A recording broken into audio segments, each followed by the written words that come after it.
Dans la continuité de la sincérité, il y a l'humilité pour oser. Voilà de quoi il est question d'humilité dans cet épisode. Alors, peut-être que tu vas apprendre certaines choses auxquelles tu ne t'attends pas. Bien le bonjour, belle étincelle.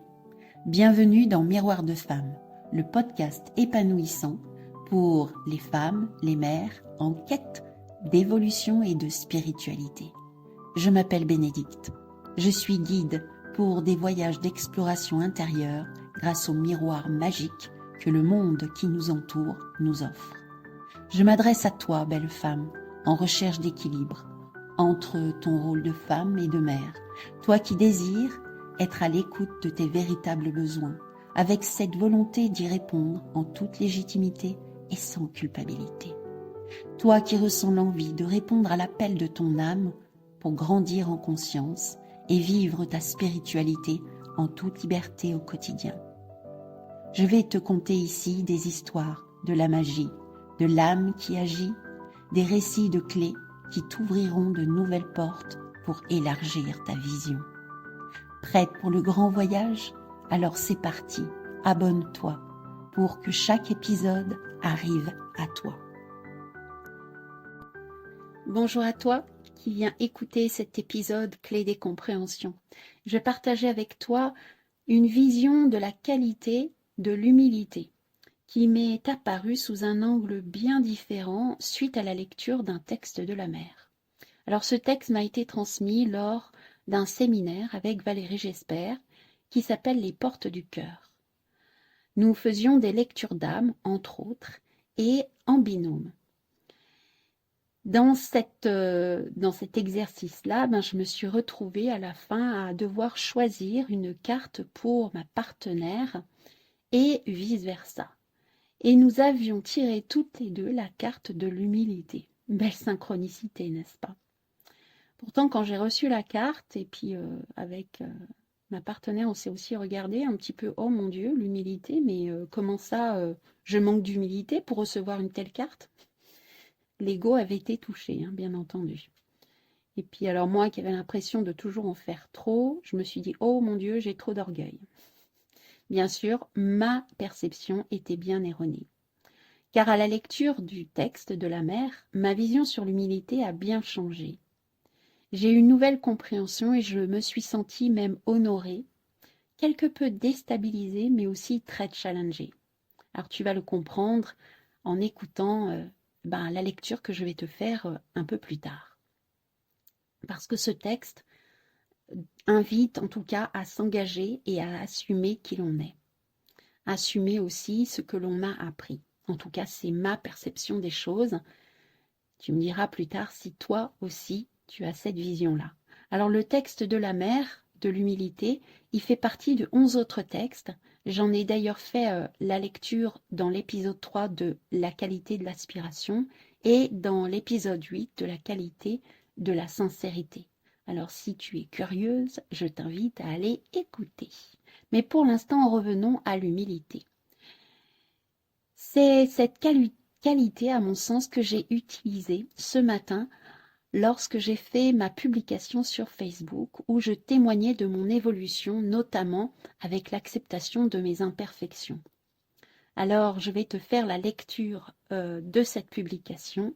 Dans un premier temps, oui, en toute humilité, je commence par moi et ensuite je te ferai la lecture du texte de la mère. Voici donc la lecture de ce texte.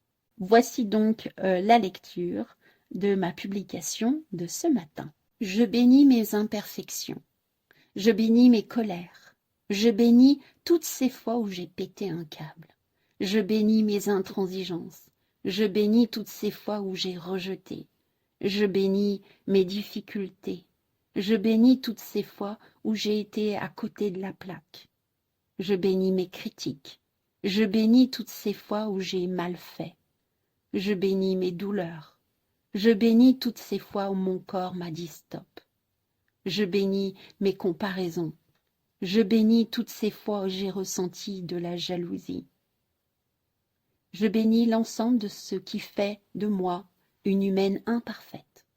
Je bénis tout ce qui m'a rendu complexe et qui m'a donné l'occasion d'explorer, et surtout, je bénis la clown en moi qui m'apprend chaque jour à jouer avec tout ça. Merci à cette part de moi qui m'invite à voir le monde de manière joyeuse. Je ne l'ai pas toujours laissé la place qu'elle méritait. Pourtant, elle est là. Elle a toute la patience, toute l'acceptation, tout l'accueil qui me font défaut. Elle me guide avec subtilité. La vie m'a ramené à elle dès que je m'en éloigne.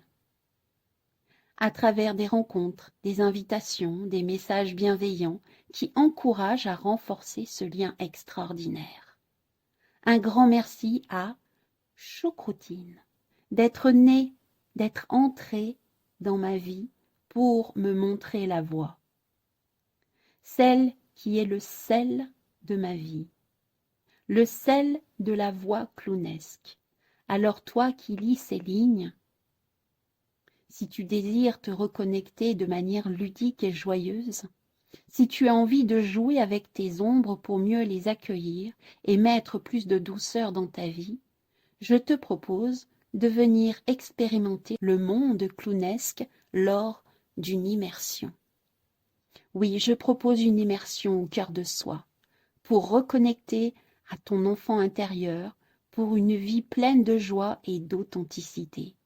Ça se passe du 20 au 22 septembre, cette année 2024, c'est en Belgique. Ce que tu vas y découvrir, c'est la spontanéité et l'authenticité, pour redécouvrir la joie et la légèreté de l'enfant, pour nourrir ta créativité et ton énergie vitale. Ose être toi-même sans peur du jugement et développer une estime de soi renforcée. Créativité et résilience, stimuler ton imagination.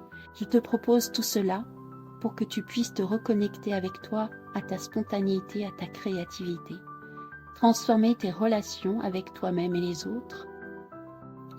Voici donc la lecture de ma publication sur Facebook ce matin, où je parlais de mes ombres, de l'acceptation de mes imperfections, grâce à la voix du clown.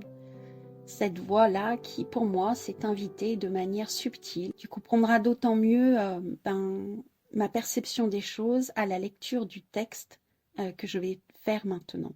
Donc voici le texte sur la qualité de l'humilité. C'est la troisième des qualités que la mère Mira Alfassa invite à développer pour grandir dans sa conscience personnelle. Voici le texte. 3. L'humilité. L'humilité est une qualité qui a été complètement pervertie, surtout par des dirigeants politiques ou religieux de tout temps qui avaient tout intérêt à rabaisser ceux qui font l'effort de progresser. Il suffit d'écouter attentivement, ou plutôt étymologiquement, certains discours ou sermons pour s'en convaincre. Malheureusement, cette pratique de rabaissement est toujours d'actualité. La déviation de l'humilité décourage énormément, car on croit souvent qu'il faut absolument se taire et ne rien dire de ce que l'on a perçu sous plein de formes différentes. Certaines autorités imposent même de prendre une attitude avilissante, comme de devoir se prosterner, et cela peut même aller jusqu'à la mortification dans certaines pratiques monastiques que l'on croit d'un autre temps. L'humilité est une qualité, pas une erreur, ou un défaut à cacher ou à corriger. Être humble, c'est seulement reconnaître que ce que nous avons réussi d'exceptionnel est principalement dû à une présence divine venue nous aider dans notre tâche. Nous avons compris et admis que c'était grâce à cette présence spirituelle que nous sommes devenus de plus en plus rayonnants pour les autres. Être humble, ce n'est pas se soumettre à l'autre. Ce n'est pas cacher ses actions de peur d'être trop et de blesser l'autre, d'être remarqué, d'être en pleine lumière. Être humble, c'est se reconnaître sans se figer sur le fait d'avoir réussi quelque chose. Être humble, ce n'est pas gaspiller son énergie à crier haut et fort « Je suis, regardez-moi » ou, plus subtilement, j'agis les personnes méritantes et subtils comprendront l'acte accompli et secrètement m'aimeront sans que je sois obligé de le réclamer.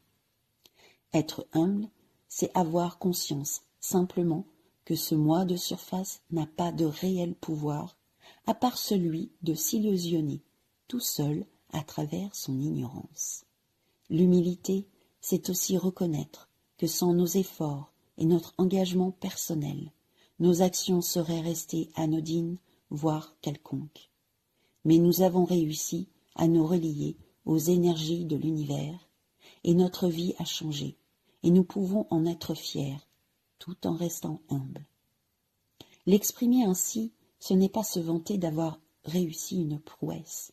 Ce ne serait que de la petitesse égotique qui nous couperait aussitôt de la source.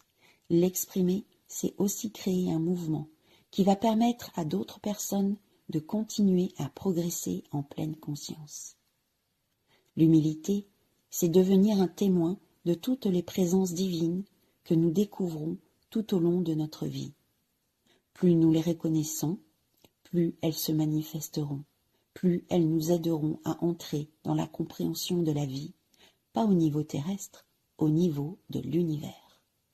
Il est bon de développer cette qualité, simultanément avec la gratitude, qui nous permettra de mieux comprendre notre place dans ce monde et ce que nous sommes venus y faire. Souhaitez-vous progresser en faisant croître votre humilité? Alors faites-en la demande et élancez-vous dans cette voie. À la lecture de ce texte, je me dis que toute personne qui ose accompagner, guider, transmettre ce qu'elle a reçu, grâce à la connexion à cette part en elle reliée à quelque chose de plus grand, fait preuve d'humilité. Bien entendu, si elle accepte de le voir sous cet angle-là, de se voir comme une messagère ou un messager, d'en être témoin, de témoigner en tout cas de son expérience du divin à travers elle. Alors au regard de mon expérience, avec cette reliance à cette part clownesque en moi, du nom de choucroutine, eh ben je me dis que c'est le divin qui œuvre à travers moi. Ce divin qui a pris cette voie de la joie, de la légèreté, qui m'invite à témoigner, qui m'invite à oser, qui m'a permis en tout cas d'évoluer, de progresser. Cette part de divin qui est là en moi, que j'ai enfin acceptée. Il m'en a fallu quand même du temps pour l'accueillir et l'accepter.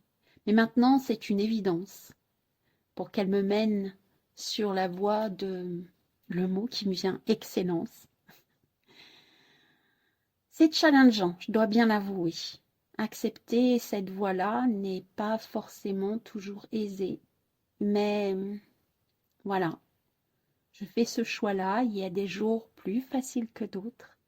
Mais j'ose enfin transmettre à ma façon, d'une manière bien particulière, qui est la mienne, de façon unique.